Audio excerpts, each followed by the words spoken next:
Shavua Tov, a good night of Rosh Hashanah. Today's daf is Pei Aleph. We'll start here on the bottom of Pei Omid Beis, Iboiluhu. So the Mishnah said that a Shomeres Yavam, so we're talking about the following scenario. A woman is married, let's say to Reuven. Reuven dies and leaves her without any of his children. She falls for even to Shimon, and then she dies. So she's a Shomeres Yavam. And the question now is, who is obligated to bury her? Burial was a big deal in those days. It still is a pretty expensive undertaking. Mi Kovra. So with her death, who is obligated in Kvura? Now the background to this suffix in the Gemara is a sugi back on Daf Mem Zayin and Beis, Kvurasa Tachas Ksubasa. So that he who owns the Ksuba is the one who's obligated in Kvura. Now, in this case, it's a little bit more complicated because the Baal himself is gone. And the Yavam, his surviving brother, sort of fits into his shoes. So the Gemara explains the suffix. One side of the suffix is that Yorshei Abal Kovriwa, which means that the Yavam himself is obligated in Kvura, the Kayarse Ksubasa, because he inherits her Ksuba. Meaning that whatever Nechasim were designated for her Ksuba, and she couldn't collect her Ksuba yet because now she's gone, so those Nechasim now are inherited by the Yavam, and therefore he's obligated in Kvura. And basically, he steps into his late brother's shoes. O Dilma Yoshia Av Kavrila, the Kayarsi, Nechasim, and Ichnasim Vayotzim Ima. Here, the Gemara is differentiating between two categories of Nechasim, of properties and possessions that she brought into the marriage. There are those that are given over to the Baal, those are called Michsei Tzon Barzel. Of course, he has to pay for them when he divorces her and so forth, but he owns the actual Nechasim. And then there's Nichsei Malug, which she brings into the marriage and she takes out, and it is returned to her at the end of the marriage. Now, in this case where she dies, whatever she owns that's independent of her husband will be inherited by her father or the Yarshim on her father's side. And in this case, Nichsei Malug, which are called in the language of the Gemara and in the Mishnah, Nechasim ha-nichnasim v'yotzim ima, right? She brings them in and she takes them out, as opposed to Nichsei Tzon Barzel, which she doesn't get back. So the Yorshei Av also have a chelik in the Ksuba. So now, how do we apply this principle of Kvurasa Tachas Ksubasa? I mean, it depends which aspect of Ksuba you're talking about. If you talk about the Ikar Ksuba, Tosefes Ksuba, talk about the Nichsei Tzon Barzel, those are inherited by the Yavam, and that's called Yorshei Abal, and therefore he should be chayav in Kvura. Or should we say no, that since the Nichsei Malug are inherited by her father, so therefore her father is obligated in Kvura. When I say the father, I mean any of the relatives on that side. Amar of Amram Toshma Desanya Shomeres Yavam Shemesa. Here we start the daf for today. Yorshei Ksubasa Hayavim Dikfurasa. Now, what we have to point out here is that this brisa, and we'll see it soon in the Mishnah, has a double language. Yorshei Ksubasa. And Abaye is going to quote the Mishnah and again be medayik from that double language and derive the conclusion that it's the Yavam who's obligated in the Kvura of the Yavama. We have a din in a Mishnah that reflects that same din in the Bryce. Almona nizones. Okay, the Mishnah goes to a broader background, including more dinim. Number one, and now we're not talking about a Yavama, we're talking about an Almana, a regular Almana. She has children or there's no brother. Nizones, after the death of her husband, she is supported by Nixa Yisomim, right? The Nixa Yisomim inherit their father, but the Rabbanim made a takana that they have to support their mother or the Almana. Umaisi Yadeh Shalahem, but since they are supporting her, then quid per quo, her wages accrue to them. However, the Ein Chayavim B'Kfurasa, the Yisomim are not going to be the ones who are obligated to bury her when she dies, but rather Yoshea, Yorshei Ksubasa, Chayavim B'Kfurasa.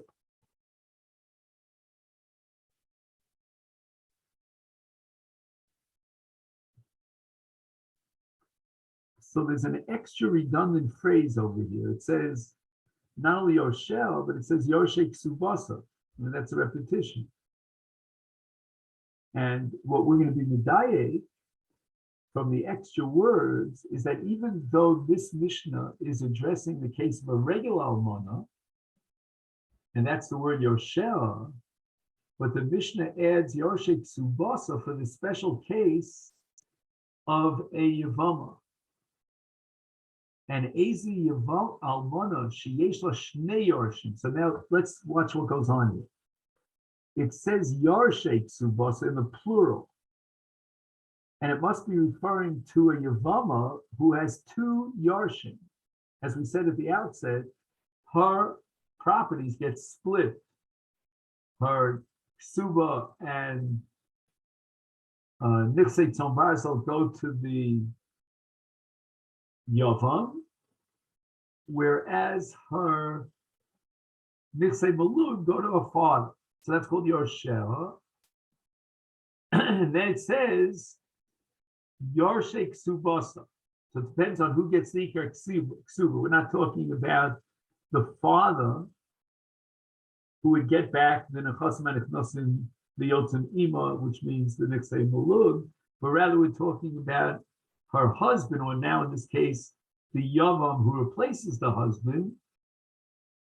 He's the one who's obligated in Kvura because he's the one who inherits her Ksuba, meaning the Ikar Ksuba, the Tosefes Ksuba, and the Nichsei Tzom Barzel. That all makes him into a Yorish.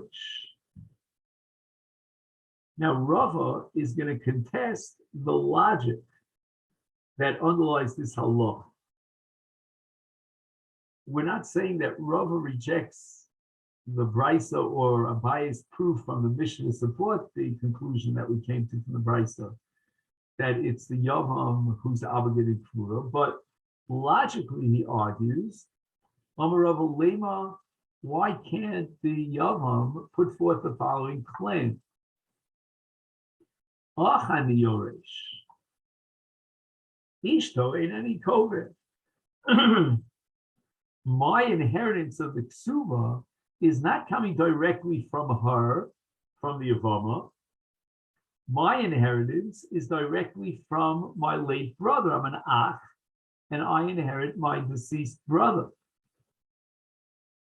Now, does this refer to all the brothers that survive him, or only to that brother who's going to be Miyabim? Huh? Could be he's the Gadol Achim, and we learned already in Masechet Yevamis that he has first rights to be Miyabim, and therefore he inherits his father's properties. But in any event, all the Ksuba, Tosefes Ksuba, and Nichsei Tzom Barzel, with the death of the Yavam, of the Shomer Yavam, now accrue to the Yavam through his brother is therefore Ishto Ein Ani Kover. I don't have an obligation to bury her. I didn't inherit her. We have a takana of Kvura Tachas Yerushasa. I'm sorry, of Kvura, what did I just say? Kvurasa Tachas Ksubasa, I meant to say. I said Yerushasa. But that's only because the husband has the Ksuba. And with her death, he inherits the Ksuba, all the monies that were designated for the Ksuba. So therefore, my brother would have been Chayiv in Kvura because had he been alive with her death, he inherits her Ksuba. But I didn't inherit her Ksuba from her. Amalei Abaye, and now Abaye introduces a Mimanavsha. And he says to Rava that I'll explain to you why the Yavam is Chayiv in Kvura of the Yavama. Mishum de'boino mishnei tzaddim. We can hit him from both sides. How is that so? Im achiv yoresh. If he's inheriting his brother, then he basically steps into his brother's shoes. And therefore, just like his brother, had his late brother been alive right now, he'd be chayav in Kvura because he inherits Haksuba. Therefore, the Yavam, who's Omed Bimkom Achiv Hames, Yikbar's Ishto. There's no reason why he should be alleviated from the fee of Kvura of this woman, of his sister-in-law, Yavama, because he's really just picking up the fee of Kvura of his brother. So he's inheriting his brother, and insofar as he's inheriting the brother, like the late brother who inherits a ksuba and therefore he's chayiv in Kvura, he too should be chayiv in Kvura. If, on the other hand, the Yavam is going to come forward with his claim that he's not going to bury her, is Yithen Ksubasa, then he should be paying off the Ksuba. He can't grab the rope from both ends and say, well, you know what, on the one end, I'm going to inherit my brother. On the other end, I'm not going to be considered the one who received the ksuba because I got it not directly from her, but from him. Well, if you're getting it from him, you're getting it because he is the one who received the ksuba, and he's the one therefore who's chayiv in Kvura. You now step into his place. Elo, are you going to tell me, no, I'm not chayiv in Kvura? Well, if you're not chayiv in Kvura, then what rights do you have to inherit her ksuba? All those properties that were designated for ksuba should go to the Yorshei Ha'av. Amalei. So Rava says to Abaye, you didn't understand my question. Your objection to my question is not an objection because you didn't understand my question. Hachi ka'amina. I want you to listen carefully to what my argument was to pater up the Yavam from Kvura. Achani Yorish, right? I'm inheriting Haksuba, as we said before, Mikorach Ha'ach, V'lo Mikorach Ha'yivam. Es Ishto Einani Kover. Since I didn't inherit anything from her, I don't have a fee of Kvura. My brother had a fee of Kvura because if he had been alive when she died, he inherited her Ksuba. Oh, the Mishum Ksuba. Now you're going to give me the other side of Abaye. Wait a second. If you're not willing to bury her, you should have to cough up the Ksuba. Lo nitna Ksuba livos michayim. When my brother was alive, so argues the Yavam, she had no rights to collect the Ksuba. The Piron of the Ksuba, her monetary rights to collect the Ksuba only emerge, or only, shall we say, active, as long as he, right? Only after he dies, not during his lifetime. Okay, so this now we're on the verge of entering into a sugya called Medrash Ksuba. Let's see what Medrash Ksuba means, which basically means that we are very careful and meticulous about the reading of the Nusach HaKsuba, and we will derive conclusions as if it was Torah Shabbat by darshaning the Nusach HaKsuba. What does it say in the Nusach HaKsuba? It says, She'im tinasi li acher, titli mashakasuv lichi. When you're allowed to get married to another man, which means with the death of your husband, then you can collect everything that's written in the Ksuba. Now, as long as the Baal is alive, clearly she's not able to marry another man. She's an Eshes Ish. The Yavam generates an Iser Eshes Ish by virtue of Zika, because Lotia Eish Sames Hachutzel Ish Zah. So therefore, if her rights to collect the Ksuba only emerge after she becomes Muteres Li Nase, then during the lifetime of her husband, she can't marry, so she can't collect the Ksuba yet. And even after his death, she won't be able to collect the Ksuba because she felt the Yibum to the Yavam. And it's as if her husband is alive, as far as her ability, her heter, her allowance, and permission to get married.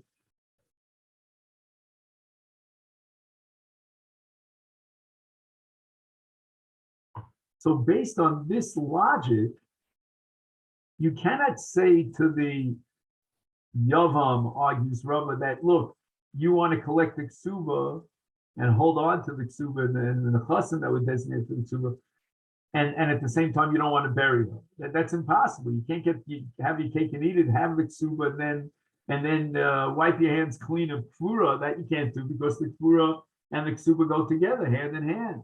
So the counter argument, says Rava, to that argument that Abaye presented before, is that she doesn't have any rights to the Ksuba.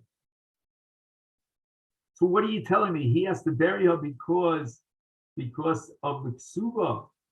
She doesn't, the whole entity of the Ksuba, the Chi of Ksuba, has not emerged yet because it's considered Chayi Baila, insofar as the Yavam is alive. And there's a Zikas Yibum. Now, all this is based on a drasha that we darshan from the Ksuba, which is called Midrash Ksuba. So Abai responds to Rava Man Shamet Leidis Le Midrash Ksuba, this whole methodological approach of deriving halachas in Ksuba from the words of the Ksuba, the nusach of the Ksuba, that's Beit Shammai. The Gemara is going to quote a machlokas between Beit Hillel and Beit Shammai at this very point of Midrash Ksuba. So therefore, your kasha, Rava, is based on Medrash Ksuba and reflects the sheet of Beit Shammai. But the truth is that even Beit Shammai would not help you at all. Rava would not be the, shall I say, the stand on which, the platform on which you could posit your argument. Why?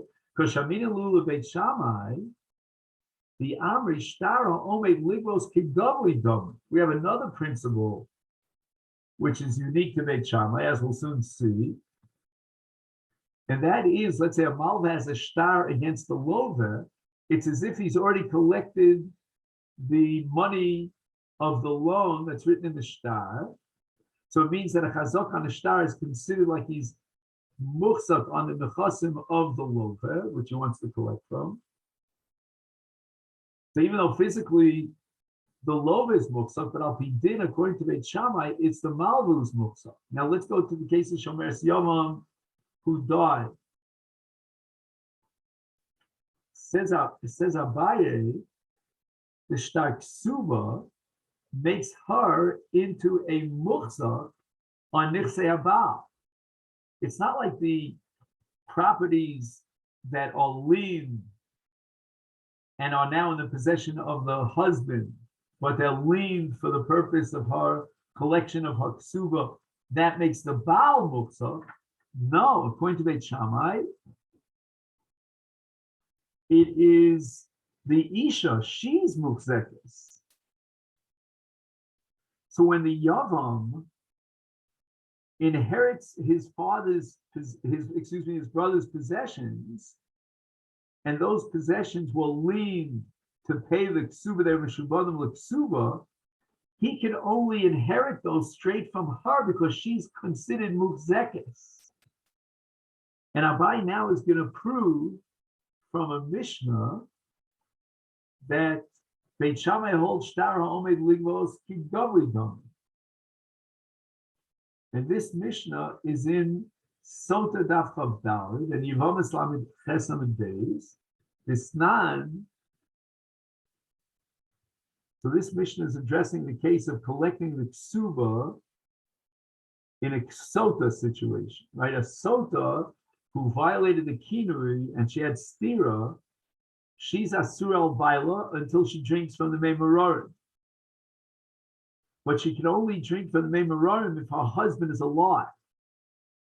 And we'll see this based on a pasuk. So mesu ba'aleim ad shelo shasu, if her husband dies before she drinks from the meimarorim, so we have no clarification as to whether or not she had this adulterous relationship after stira, and we're left in a suffix situation. So we have machlokas between Beit Hillel, Beit Shammai. What happens in a suffix? Does she get the ksuba? That's Beit Shammai shita, or does she not collect the ksuba? And that's Beit Hillel shita. Beit Shammai omrim noteles notlos subasa v'lo shosos. Even though she cannot drink because her husband died, nevertheless she collects her ksuba from her husband's possessions. So since they were lien for the purpose of her collecting the ksuba, then even though in a suffix situation, we don't say Amotzi Mechavel Varai against her, she's already considered Muchzekes because Shtar Ha'omed Ligvos Kigovidam. They still over him Oshosos. If she can't drink, Lo Notlos as Ksuba, so she won't be able to collect that ksuba. So the Gemara asks, according to Beis Hillel, Oshosos, what do you mean Oshosos? The literal translation of the words Beis Hillel indicate that she can drink. The Gemara says that's not true. The pasuk in Sota, in Parshas Noso, it says behavior ishas ishto el kohen. So who brings her to the kohen to drink from the meimaron? Her ish, it means her husband. Amrachmon, but she has no husband. He died. There's no possibility of her drinking. Ella, so Gemara says, let's reinterpret the language of the Mishnah. Mitoch shalosh shosho, since there's no possibility of her drinking because her husband's alive and there's no behavior ish, is lo notlos ksuba. She cannot collect her ksuba because in a suffix situation, we're going to apply the principle of motzim mechavel raya, and the burden of proof is on her to prove that she was not guilty of adultery. She's not asur al baila, therefore she has rights to ksuba. And right now she has no proof because she can't drink from the meimaron. Beit Shammai omer notlos ksuba v'lo shosos v'amai ksveko. Suffix nai, suffix los nai, because he's suffix of ultimately body. How is it that she can collect a ksuba when we have a suffix? Maybe she used mezana, and now she wants to collect the ksuba from the Yorshei Baal, and they are mukzakim in the ksuba. And her answer is obviously we have no choice, but Kasabri Beit Shammai shtar ha'omed ligvos ki gavri dami. That even though the possessions are physically in the Rishus of the Baal, but nevertheless she's considered muchzak on the ksuba by virtue of the shtar ksuba. So Abai proves that Beit Shammai holds that shtar ha'omed ligvos ki gavri dami, and therefore shomeres yamam is considered muchzekes min achasim mishubadim l'ksuba. She has a chazaka on those properties that are in the physical possession of her husband and are meshubit for ksuba, and with that shtar ksuba she becomes muchzak. So therefore the yavam, when he yashins those nechasim, he's inheriting them directly from her because she's considered a muksak on those nechasim. And Memele is chayav and kvura, and that rejects the question of Rav.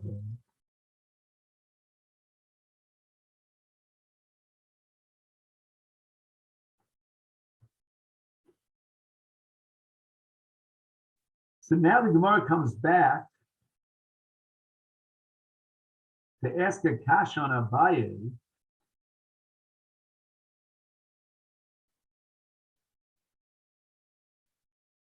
Based on the logic of Rav.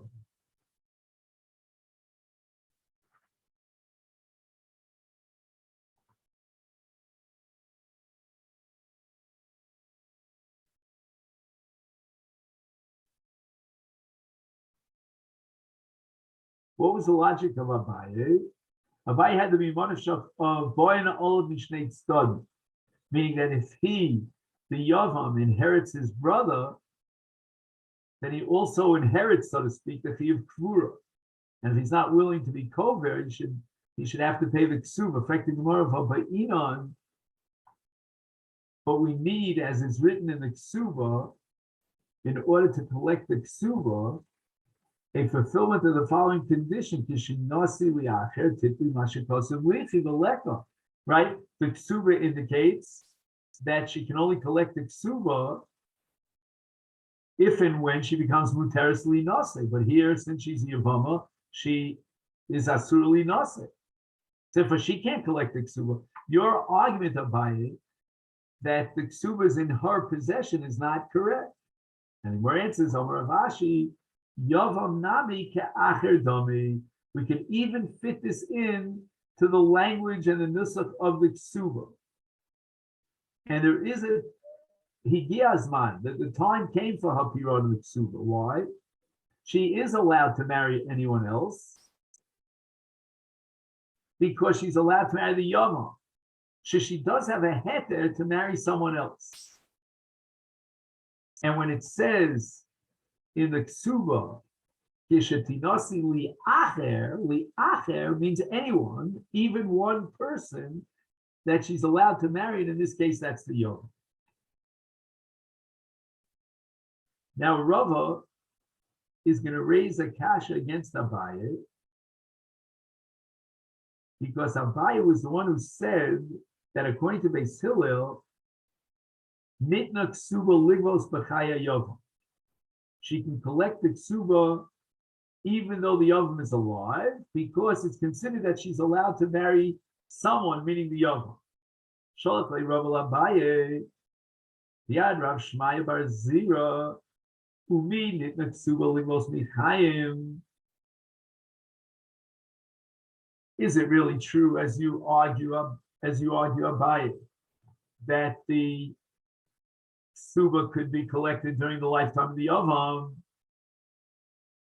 That's why she's considered, according to Abaye's logic, musekes the ksuba, and he inherits his rights to the ksuba. The yavam inherits it from her when she dies. But Asanya, we learned in a brayso, Rabbi Abba Omer, Sha'alti es sumchus. And now we're talking about a yavam who wants to sell the nechasim of his late brother that he will inherit after the yibum. Now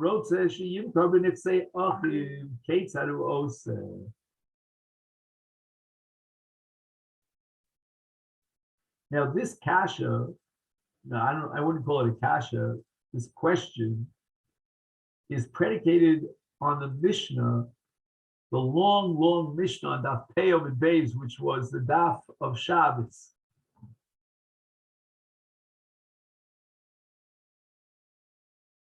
And the problem that the Yavam faces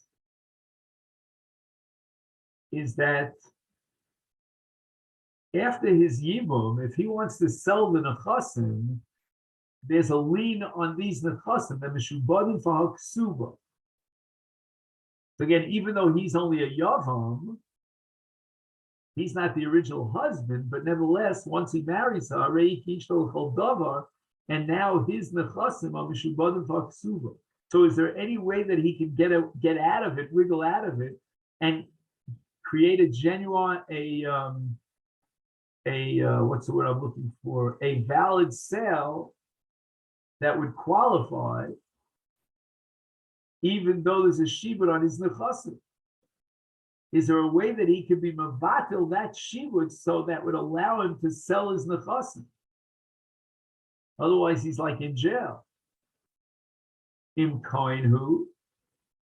Now, in the case of a Cohen, we can't allow him to divorce his wife. He'll never be able to remarry her. This whole case at Uosa is to give her a divorce and then remarry her. So we don't have that option in the case of a Cohen, but rather Yasa Suda V'Yafayis. He's going to have to make some sort of a banquet, and he's going to have to be Maphayis her, woo her, wine and dine her, and get reshus from her to sell all those nechasim that are beyond the basic value of Haksub. In other words, he's not going to sell all his nechasim. Let's say he has 1,000, he'll sell 800 and allow for 200 for the collection of Aksuba, but she has to agree to that because her Shiba Ksuba is Kolel. It includes all the nechasim of her husband, in this case of the Yavam, who's now her husband. But if he wines and dines her, he might be able to pacify her and get her to agree to allow him to sell 800 out of 1,000 of his nechasim and designate the last 200 for her ksuba. That's the case of a Kohen. Now, the Im Yisrael who, if on the other hand, we have another option, because Yisrael is allowed to marry his divorced wife, then Megarsha beget, he should divorce her and pay up her ksuba, and now all the remaining monies, that 800 that we referred to before in our mashal, he can sell because he already paid up the ksuba, the 200. And then the yachzir, now he'll remarry her.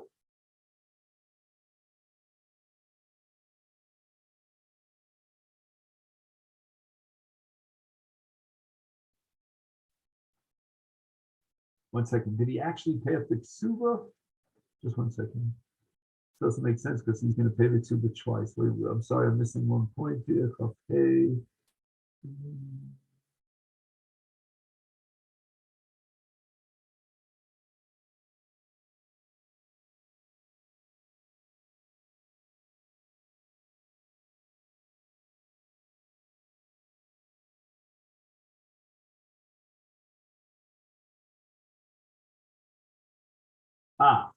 So I forgot to mention a very important point to which Rashi raises, and that's the following halachic principle: Hamachzir es gushaso machzir al das ksubaso rishona. Because otherwise we're in trouble here. He's going to have to pay the ksuba twice. That doesn't make any sense.